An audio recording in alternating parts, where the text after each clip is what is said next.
Karnataka special బిస్మిల్లాబాద్ prepare చేసుకోవాలంటే కొన్ని ingredients అయితే అవసరం అవుతాయి ఫ్రెండ్స్. ఇప్పుడు నేను చూపించబోతున్నవి అవే ఇంగ్రీడియంట్స్. ఫస్ట్ కొన్ని బ్యారెడ్ మిరపకాయలు, పచ్చి కొబ్బరి, మెంతులు, చెక్క, లవంగాలు, ఉద్దిపప్పు, శనగపప్పు, జీలకర్ర, మిరియాలు, నువ్వులు, ధనియాలు కూడా అవసరం పడతాయి. నేనైతే ధనియాలు పౌడర్ చేసి పెట్టుకునేది ఉంది, అందుకని ఇక్కడ మీకు ధనియాలు చూపించడం లేదు. మీకు చూపించడం కోసమని ఇలా పెనంపై వేసి అన్ని ఇంగ్రీడియంట్స్ 1 by 1 చూపించాను. ఒక సైడ్ ఏమో ఒక గ్లాస్ రైస్ కి హాఫ్ గ్లాస్ కందిపప్పు వేసి ఉడికించి పెట్టుకున్నాను. తర్వాత కారం, బెల్లం, చింతపండు, కాజు రెడీగా ఉంచుకున్నాను ఫ్రెండ్స్, పోపు పెట్టుకునేటప్పుడు వేసుకోవడానికి. ఇంకా ధనియా పౌడర్ మిక్సీ పట్టేటప్పుడు ఇవన్నీ లైట్ గా గోల్డెన్ బ్రౌన్ కలర్ వచ్చేలా ఫ్రై చేసుకున్న తర్వాత ధనియా పౌడర్ అందులో వేసుకొని మసాలా ప్రిపేర్ చేసి బిస్మిల్లాబాద్ అయితే రెడీ చేసుకున్నాను.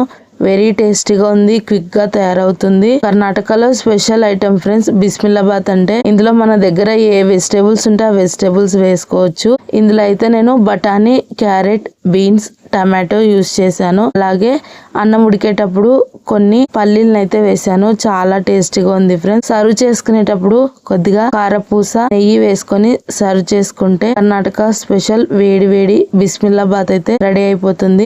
ఇలా ప్రిపేర్ చేసుకొని ఆహారంగా తీసుకోవడం వల్ల అన్ని న్యూట్రిషన్ వాల్యూస్ అయితే ఈక్వల్ గా అందుతాయి ఫ్రెండ్స్. ఇందులో carbohydrate, proteins, fibre, vitamins, minerals, good fats అన్ని ఉంటాయి. బిస్మిల్లాబాద్ కర్ణాటక స్పెషల్ ఎంతమందికి ఇష్టం కామెంట్ చేయండి ఫ్రెండ్స్.